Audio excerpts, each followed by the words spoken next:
Alors là, clairement, on peut dire que le match a tenu ses promesses. On nous avait pourtant prévenu de profiter du match hier parce qu'aujourd'hui, alors là, clairement, on peut dire que le match a tenu ses promesses. On nous avait pourtant prévenu de profiter du match hier parce qu'aujourd'hui, ça allait être la purge et ça a été le cas. Heureusement pour nous qu'en deuxième mi-temps, l'Atlético de Madrid a ramené un peu de croustillant dans tout ça. Et en parlant de croustillant, tellement le match était naze, il y a un supporter qui a ouvert son sandwich. Voilà, le gars, il a ramené tous ses condiments pour faire son sandwich. Tellement le match était terrible. Dès le début du match, on a Julian Alvarez qui nous sort une grosse frappe qui est repoussée par le gardien. Dans nos têtes, on s'est dit, ah bah tiens, peut-être qu'il y aura pas de Ramboul. Et bah non. Les hostilités ont repris comme c'était prévu, voilà. Malgré une grosse domination d'Arsenal en première mi-temps, à chaque fois qu'une équipe avait le ballon, l'autre se mettait directement en bloc bas. C'était comme ça tout au long de la première mi-temps. À la seule différence de l'Atlético de Madrid, Arsenal, eux, ils sont pas contentés seulement de rester en bloc bas à chaque fois. Toutes les fois où l'Atlético de Madrid récupérait le ballon dans leur propre camp, et ben ils restaient quand même haut pour les presser, histoire qu'ils ne ressortent pas facilement avec le ballon. Et c'est ça qui a posé problème à l'Atlético de Madrid. Finalement, en première mi-temps, on a Arsenal qui obtient un penalty. C'était la seule issue possible, voilà, que des penalties. En deuxième mi-temps, après plusieurs gros ratés de Lookman et Griezmann, l'Atlético de Madrid également obtient un penalty juste après. Julian Alvarez le met dedans. Après ça s'ensuit une grosse domination de l'Atlético de Madrid. Ils ont repris le contrôle du jeu. Arsenal, malgré tous leurs changements, ils avaient beaucoup plus de mal à mettre en place leur jeu. À un moment même, ils obtiennent un penalty, mais qui heureusement est annulé par l'arbitre, étant donné qu'il n'y avait pas penalty.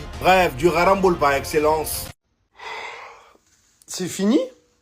Oh non, les gars, il s'est passé quoi? Je me suis endormi à la 10e. Les gars, j'ai raté la demi-finale. Je suis comme un ouf. Quelqu'un peut me faire un résumé, s'il vous plaît? Les gars, en vrai, on l'avait dit, on le savait tous. Il y en a qui ont essayé de se voiler la face en disant demi-finale de Ligue des Champions, ça va être un beau match quand même. Arrêtez, arrêtez de vous voiler la face, on le savait. On le savait avec ces deux équipes ce que ça allait donner. Un partout, 0 but dans le jeu, 2 pénaux. Rien à se mettre sous la dent à part une barre de Griezmann et 2-3 frappes. Mais oh là là, c'est moche. J'en veux tellement au Barça de s'être sabordé tout seul. On aurait pu voir Pedri en demi-finale de Ligue des Champions. Un magicien du football. On a vu Gyökeres, on a vu Declan Rice, Arsenal, Atlético. Mais sincèrement, le contraste par rapport à hier, il met une claque sur la réalité footballistique.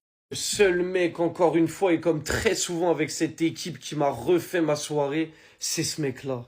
Sortez-le de là par pitié, ne le laissez pas gâcher sa carrière dans cette horrible équipe.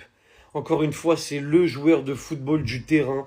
À chaque fois qu'il prend la balle, il se passe un truc. Il a encore failli mettre un coup franc de malade mental. Il a été serein sur le penalty, mais ça, on va dire, c'est secondaire par rapport à ce qu'il fait dans le jeu. Viens chez nous, s'il te plaît. On va te sortir de là, chef.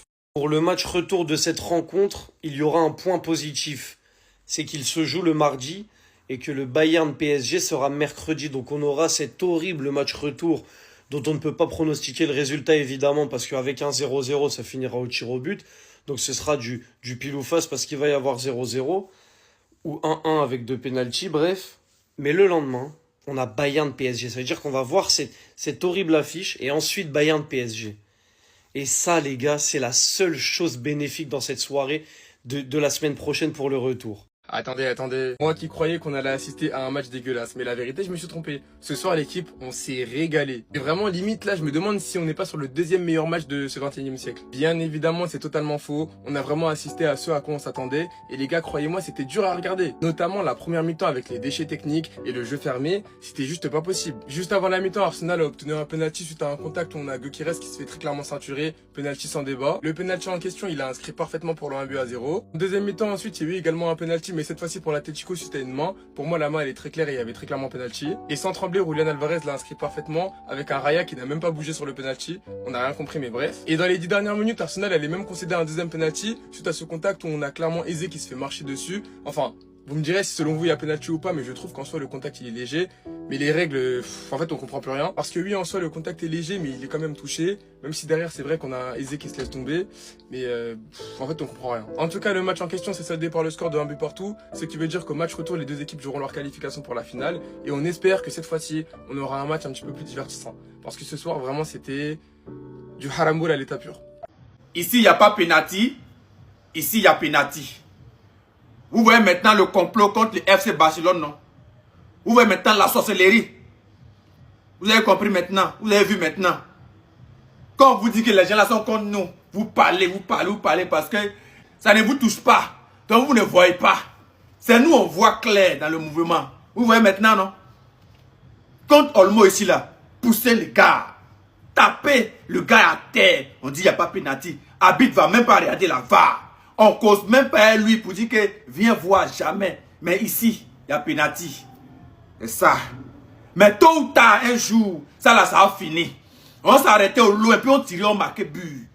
On s'arrêtait derrière gardien, on tirait, on marquait but pour se qualifier. Parce que tant que ces arbitres sorciers, ces arbitres cougnons, sorciers, cœur noir, c'est-à-dire méchants, sont sur le terrain, ils vont toujours faire combine contre nous. Mais seul Dieu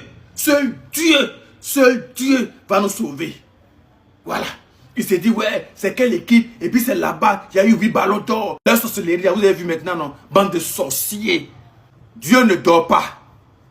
Dieu va toujours dévoiler les sorciers du FC Barcelone. Dieu va toujours dévoiler tous ceux qui sont contre nous. Tous ceux qui sont contre nous, les sorciers qui sont contre le FC Barcelone. Dieu va les dévoiler. Dieu va les dévoiler, vous voyez, non? Ça, si c'était Barça, jamais il n'aura pénalty. Qui va regarder la VAR? Qui va même causer un arbitre? Qui va même parler? Même si les Barcelonais ont beau parler, ils n'ont qu'à se tuer sur le terrain, ils n'ont qu'à mourir sur le terrain, il n'y a pas pénalty. Mais la même action, dans un autre match, il y a pénalty là-bas. Mais quand c'est Barça, il n'y a pas pénalty, bande de sorciers. C'est naze. Parce que vous avez gâté le football. Ils ont gâté le football. Le football où Barça a inventé un système de jeu tic-tac. On prend ça, c'est dans tous les centres d'information. Centres d'information, partout dans le monde entier. C'est le dieu de Barça, on fait tic-tac, tac-tac, tic-tac, tac-tac, tic-tac. Ça les rend jaloux. C'est chez nous, il y a 8 ballons d'or. Ça les rend jaloux. C'est chez nous, il y a 6 souliers d'or. Ça les rend jaloux. C'est chez nous, il y a eu Messi. Ça les rend jaloux. C'est chez nous, il y a Yamal. Ça les rend jaloux. Les Pedri, les Iniesta, ça les rend jaloux. Bande de sorciers.